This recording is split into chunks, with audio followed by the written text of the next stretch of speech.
Jadi jelas ya, ketika ada orang yang biasa nakal nikah, ternyata Nabi itu ikut senang. Beliau ngendikan qad kharaja min sifakin ila nikahin. Jadi misalnya nyuwun sewu ada pasangan kumpul kebo, malam Senin masih kumpul kebo, malam Selasa kumpul kebo. Terus Selasa pagi minta Anda nikahkan, kamu harus mau.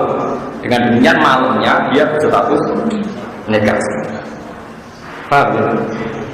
Kok soal prosedur negara-negara itu diurusin negara nggak apa-apa, kapan-kapan kita daftarkan. Tapi kalau kiai-kiai itu kan korja mensifakin hilang. Tapi saya kalau di daerah saya biasanya ya BPN harus dipanggil, panggil BPN nanti didaftarkan. Ini penting saya aturkan ya. Jadi sampai bayangkan fikih itu hisiah itu bisa dilihat dengan mata. Caranya tadi analogikan dengan tadi yang saya contohkan kecelakaan tadi. Kalau kita menolong orang kecelakaan di tengah jalan, kita sedang pakai celana pendek pun langsung kita tolong, kita tidak pakai baju pun langsung kita, meskipun kita lempar di selokan, yang penting nggak di jalan raya. Semuanya nggak harus ideal. Oh kok pakai ideal, sih tak boleh emosi, tak boleh emosi sing api. Nata idiro kok pas selokan, ya ada selokan timbang dilides. Pertama, ini penting kulaturakan. Orang-orang yang tidak ekstrim dalam berpikir fikih itu dikira fikih itu masalah kuliah semua. Enggak, fikih yang usuliyah juga banyak. Kayak tadi ja'al kafir lil muslima. Kalau ada orang bilang idha fatasil summa aslim, kasus apalagi kasus ini bisa ilal akhirat kalau ternyata dia mati sebelum baca. Jadi bayangkan yang ekstrim, dia mati sebelum baca. Kayak apa? Salah sisi gara-gara nyoba ikan. Nah caranya sama kali ingin jadi alim gitu. Bayangkan hukum itu ekstrim. Memang gitu latihannya memang seperti itu. Latihan itu memang melatih itu dengan hukum ekstrim. Makanya kalau di mukadimah kitab-kitab belajar ilmu ini salamatil abad, untuk cari keselamatan abadal abad, yaitu dunia apa? Akhirat. Kamu harus lurus dalam menjalankan itu. Tapi sekarang tuh orang berkriminal. Tauhid darah usul, fikih jangan suruh. Orang suruh rapopo bang, orang usul, rapopo baik, ngomong kasus. Nggak boleh kamu ikut-ikutan ngomong gitu. Kalau sudah pernah ngomong harus tobat. Kalau enggak kasus. Terus saya teruskan lagi ini masalah yang khilaf-khilaf yang lain. Ini yang terakhir sebelum saya menutup untuk perjumpaan ini, menyangkut mahram. Kalau kamu mahram dengan mertua itu bimujarodil akdi li bintiha.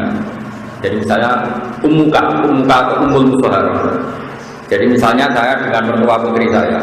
Kalau mertua lanang kan tidak perlu ada mahram karena sudah lanang. Kan mahram itu sebabnya 3 kan? 1 nasab, 2 rodok, 3 musaharah. Yang ada nasab itu sebabnya berapa? 3, 1 nasab, rodok. Terus yang karena nasab itu 7. Paham ya? 7 diringkas Ki Jawa 5. Makanya Ki Jawa lebih pinter. Karena Ki Jawa menghitung ibu, putri, bule, ponaan, ya ibu, putri, bule, dulur, ponaan. Berarti 5. Jadi kalau dalam Quran itu 7. Karena bahasa Jawa itu kan dulure bapak ya boleh, dulure ibu boleh. Kalau bahasa Arab kan jadi 2, dulure bapak amak, dulure ibu kholah. Terus kemudian ponaan, cara Jawa ya 1, ponaan itu dulur lanang ya ponaan itu dulur wedok. Makanya jadi 5, tapi di Arab 7. Ya itu ya, hurrimat alaikum ummahatukum 1, wa banatukum 2, wa akhwatukum 3, terus wa ammatukum berarti bulik dari bapak, wa kholatukum bulik dari ibu, wa banatul akhi ponaan pada dulur lanang, wa banatul ukhti ponaan pada dulur wedok. Kan 7. Kalau bahasa Jawa kan mesti ini hilang kan, ponaan juga kan bulik ya bulik. Paham ya? Makanya Ki Jawa kadang lebih simpel menghitungnya 5. Terus ada nasab yang karena musaharah, karena rodul. Wa ummahatukum allati arda'anakum wa akhwatukum bainar rodul. Terus ada ketika nasab karena musaharah, baik musaharah ke atas maupun musaharah ke bawah. Ke atas mertua kamu, ke bawah, kamu tidak boleh nikahi mantan mantu kamu. Lah ya kan berarti ke bawah. Paham ya? Bojone anak berarti kan ke bawah. Paham ya? Bojone mertuamu ke atas. Terus yang santri-santri Jawa itu janggal karena kesuwen orang wayo. Itu biasanya dipekik-pekik kan gini.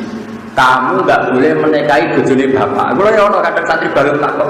Ya ora ngarane bojo ora ibu kuwe balung. Mergo pikiran iki santri Jawa, bojone bapak itu mbokmu. Nah wong wayo kan ora mesti. Bapak bojone papa. Bojone bapak ora mesti pas ibumu, paham gitu. Paham ya? Nanti kena orang wayo kesuwen yo kanggo hukum perkara ini. Saya kira sama aja, belum rapi. Paham ya? Jadi haramnya ibu kamu itu haram kurimat alaikum ummahatukum.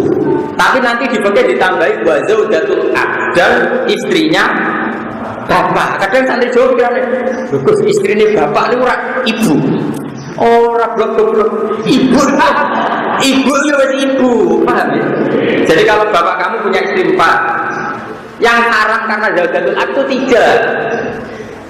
Ini atas nama zaujatul. Yang ibu kamu haram karena ummuka, apa? Jadi tidak iso sing ibumu mbok aran ibu zaujatul ab kriminal mbok. Paham ya? Tapi berhubung ning Jawa itu kan kesuwen wong bojone mbok sitok no.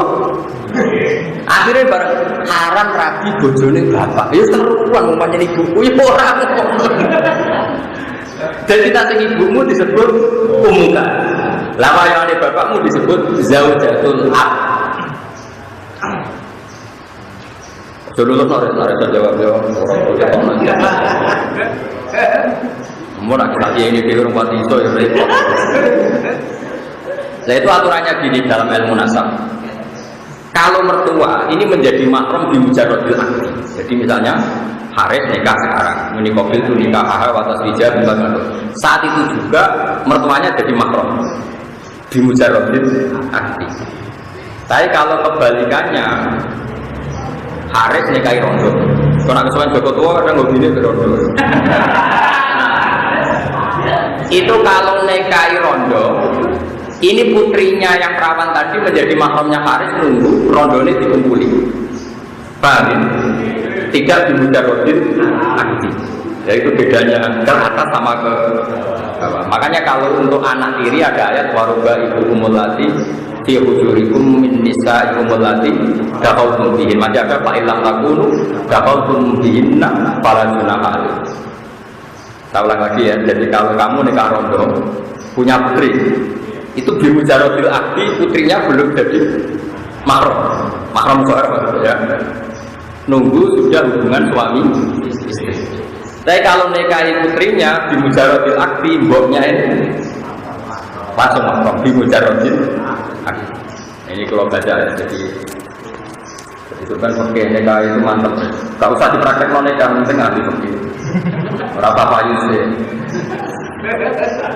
Ittafaqal a'immatu ala anna umma zaujati tahrumu ala ta'bihi bi mujarradil akdi alal binti. Ya jelas ya. Ya, ittafaqal ini enggak ada khilaf-khilafnya, semua ulama sepakat. Ittafaqal a'immatu ala anna umma zaujati ibunya istri tahrumu ala ta'bihi bi mujarradil akdi alal binti. Paham ya? Dari sekali ngangkati bintiha otomatis bapaknya apa ibunya? Mahram bi mujarradil akdi. Nah, paham ya? Lah, waqta qal aimatu aidan ala anna rabbi batal. Anak tiri, kalau mereka anak walad, kalau yang anaknya istri kamu itu apa? Anaknya istri kamu tapi yang enggak anak kamu. Walad, rabbi batal artinya apa? Apa? Anak kawan. Anak walad apa anak ilegal? Enggak, mana bener. Waqta qal aimatu aidan ala anna rabbi batal tahrumu biduhuli bil ummi. Jadi ingat ya, jadi kalau ke atas di mujarradil akdi mertua kamu langsung mahram musyawarah. Tapi kalau menikahi ibunya nunggu didukul atau hubungan suami istri baru putrinya jadi apa? Mahram. Makanya di Quran warba itu kumulasi fi hujurikum min nisaikum allati taqaltum bihi. Terus fa illam takunu taqaltum bihinna fala junah alaih. Terus anaknya istrinya anak kita. Wa halailu abnaikum alladzina min aswaq. Istri dari anak kandung kamu. Bukan anak angkat. Kalau anak angkat enggak apa-apa, kayak kasusnya siapa itu? Kayak masalahnya siapa? Zaid bin Harisah. Zaid bin Harisah kan anak angkatnya Nabi. Terus berarti Zainab binti Jahsh pernah jadi mantunya Nabi. Tapi kan akhirnya di nikah Nabi itu kan tidak anak kandung. Ya, jadi yang haram itu istri dari anak kandung. Wa ala itu abnaikumul ladzina min aslabi. Jadi saya mohon sekali ya teman-teman ya, jadi kadang-kadang sama Pak Haris diskusi kitab Mizan itu bab nikah utamanya, karena saya punya kepentingan, punya keinginan nanti di kampung itu macam-macam, sama harus punya solusi. Kadang-kadang kepeksa wali kadang yang aneh-aneh. Terus di Malaysia ini takbirnya marhalaten apa izin, sekarang bisa dihubungi lewat telepon. Terus kalau izin nanti tahu ke lewat telepon cukup enggak? Kalau terpaksa cukup, kesaksian dalam telepon caranya gimana? Tapi dengan membaca materi tetap nanti ketemu gambaran, meskipun dulu nggak ada takbir tentang telepon, paham ya? Tapi kamu kalau baca terus dan diangen-angen, nanti tetap ketemu jawabannya. Karena ilmu itu gampang. Kalau jadi gawe bangunan ijazah itu, Bakarim ini atau Bakarim, ilmu itu kayak rontok-rontok kayak maling kayak orang nakal, bercekel sesuai ngaku. Bakarim dulu itu ngutus bangun, Gus itu mulang. Kalau dereng sakit ngaji kan mulang. Gampang Gus, kita bukan bercekal-cekal ngaku dewi. Kita berarti dicekali terus. Ayo ngaku kayak macam ini. Itu guyonannya Bakar. Ala Gus kitabku gampang, cekal-cekal sesuai ngaku. Aku macane Faslun, aku macane Yakumu, cekal-cekal. Lotat-lototnya sesuai kan pedih. Mesti ngaku terus kowe maca terus bener kok wis. Ngaku. Begini misalnya contoh ya. Saya ini termasuk pengagum kitab Bukhari ya, kitab Bukhari. Saya beri contoh betapa mudahnya istidlal. Mudah sekali istidlal kalau bagi yang sering. Sekarang itu kalau nikah itu pakai lafaz enggak? Enggak, jawab saja. Pakai kan? Segot itu lafaz enggak? Sekarang tolak itu pakai lafaz enggak? Pakai kan? Segot, ya. Sekarang orang yang nggak bisa ngomong, akhros. Orang nggak bisa ngomong tuh kalau nikah gimana? Wong nggak bisa ngomong. Atau kalau mau mentalak gimana? Wong nggak bisa. Tentu Rasulullah zaman Sugeng ya tidak sempat menghentikan detail-detail nikahnya orang akhros kayak apa. Kalau sewot ijab kabulnya diganti apa? Misalnya sampai bilang diganti tulisannya, kalau bisa nulis ya udah. Tapi Imam Bukhari itu unik. Sama nanti lihat di kitab Tolak. Imam Bukhari itu ketika begini. Ini apa loh? Babu sihati tolakil akhros. Bab tentang sahnya menceraikannya orang yang akhros. Artinya orang akhros sebagai suami menceraikan istrinya. Terus beliau bilang hadasana terus lucunya ketika gini. Qala Rasulullah sallallahu alaihi wasallam, ana wa kafirul yatim kahadaini fil jannah. Wa asyara ila musabbihah wasabab wa asyara ila musabbihah wasabab wal wusta. Wes itu.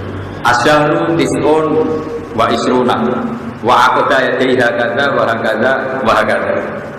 Wa hakadza. Terus gitu. Salat Aisyah itu data yaumin. Terus ditanya sama orang, Pak Asyarat nakwas sama. Intinya Imam Bukhari itu cerita. Dulu Rasulullah ketika memberi penjelasan, ana wa kafirul yatim kahada ini bejana saya dan para penanggul orang yatim seperti ini nanti di surga. Berarti saking apa? Cedaknya. Paham ya? Terus Nabi pernah ngendikan kemungkinan bulan Komariah itu hakada, wahakada. Berarti ada kemungkinan berapa? 29 hari. Intinya begini, wong Nabi yang bisa ngendikan saja kadang berganti pakai isyarat. Karena isyarat juga mufhimah, juga memberi paham. Berarti kalau isyaratul akhras memberi paham, maka isyarat itu sah untuk tolak maupun untuk nikah. Imam Bukhari oleh itu paham ya? Nah ya itu kan tawangannya kan tidak ada kaitannya dengan tolakul akhras gitu. Ya sama ngendikan hadza wa hakadza wa kadza kan tidak ada kaitannya dengan angka 29. Tapi toh orang menjadi Pak. Taruh saja misalnya Pak Haris di sini, Pak Haris tahun baru di Wangsul. Pak Haris nggak boleh bilang tidak, tapi mencurang. Wong mesti sepakat mana itu jangan kan? Berarti syarat cukup apa enggak? Cukup. Pak Haris kok pamit itu bilang gini, cukup kan? Bahwa itu menolak. Kalau sekarang orang tidak bisa ngomong, yang mengganti kalimat adalah Isa. Paham tidak maksudnya? Artinya Anda jangan berharap semua masail fikih itu ada takbir yang sorry, yang eksplisit. Bila yang miliki akan disi orang telepon, orang WA-an. Ya tentu takbir WA nggak ada. Tapi kalau nanti Anda menguasai materinya, pasti nanti kamu bisa. Masal menguasai betul.